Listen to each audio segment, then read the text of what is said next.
Hello my fellow moviegoers, Chris is back again, and can you believe it? It has been 10 years since The Dark Knight was released in movie theaters. I still remember going to go see it at the midnight showing, and I had a great time watching it, and I still enjoy it to this day. It's still one of the best reviewed superhero movies of all time, but over the past 10 years, we have actually learned some interesting facts and information behind the scenes or what have you about the movie.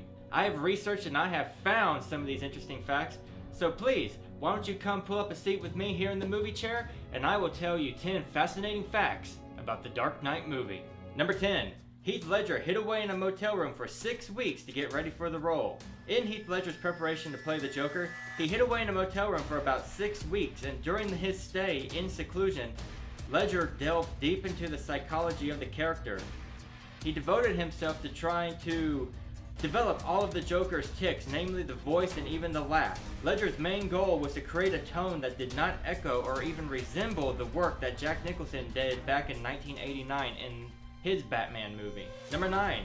Heath Ledger directed the homemade video segments of The Dark Knight. In the movie, there are 2 segments where the Joker is doing a handheld movie camera for a video that he sends to the news. One is involving a fake Batman, and the other one is dealing with Mike Engel from GNC. Ledger directed both of these instances, and Christopher Nolan was on set for when he filmed the fake Batman segment. But Nolan thought Ledger had done such a great job with that sequence that he felt that he was not needed for when they filmed the segment with Mike Engel. Number 8. The Dark Knight made more money than Batman's entire domestic run in only 6 days of release. Number 7. A newsroom had to be evacuated because of a bomb scare.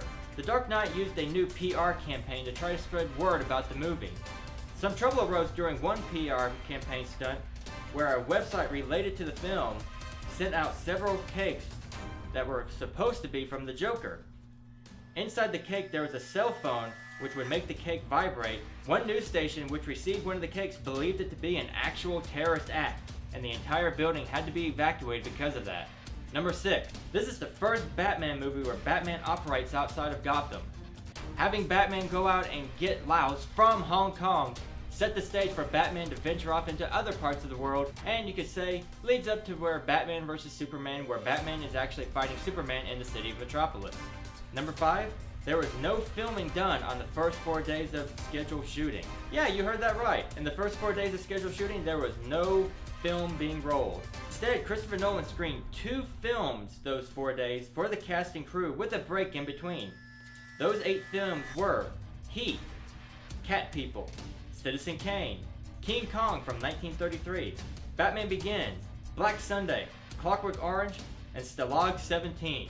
Number 4. The Joker's mask at the beginning was an homage to Cesar Romero. If you look at the mask that the Joker is wearing during the bank heist scene, it actually resembles a mask that the Joker was wearing in an episode of Batman from the 60s. It was the episode where the Joker hijacked a performance of Pagliacci, an Italian opera about a clown. And this little mask was probably a nice little homage to the original Joker himself, Cesar Romero. Number 3. See this shot of Batman standing on top of the building?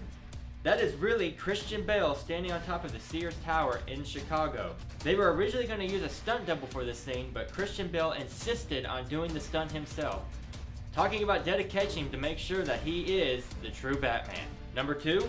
Batman was supposed to drop into the harbor in Hong Kong. Chinese actor Edison Chen can be seen escorting Lucius Fox from the helicopter pad into the building, and later when the police go in for the raid at Lau's office. The Hong Kong scene contains a scripted set piece where Batman is supposed to drop into the harbor in Hong Kong. However, it was scrapped because environmental officials found out that the water was polluted. And the number 1 interesting fact in this movie, Harvey Dent could actually still have lived at the end of The Dark Knight. Christopher Nolan obviously had no plans to making another Batman movie once The Dark Knight was finished, and he said in an interview had he known that he was going to make another sequel, he would have actually kept Harvey Dent alive for the sequel. Or maybe they would have kept it the same with him being scarred in The Dark Knight. But in The Dark Knight Rises, people actually see what happens to Harvey Dent, and that's when Gotham City loses faith. So those are my 10 fascinating facts about The Dark Knight. What did you think? Did you think that there was a fascinating fact that I must have missed out on? Please share yours down in the comment section below, because that is what it is there for. And please remember, if you enjoyed this video, remember to give it a like and also to subscribe to the channel so that you can stay up to date with all the upcoming fascinating facts about movies that will be coming your way. And if you want to check up on a past video that I've done about the DC Universe, why don't you check out this one for how the DCEU should have been written. Alright my friends, that's all the time we have for today. I'll be seeing you guys later, and I will save you a movie chair for the next video.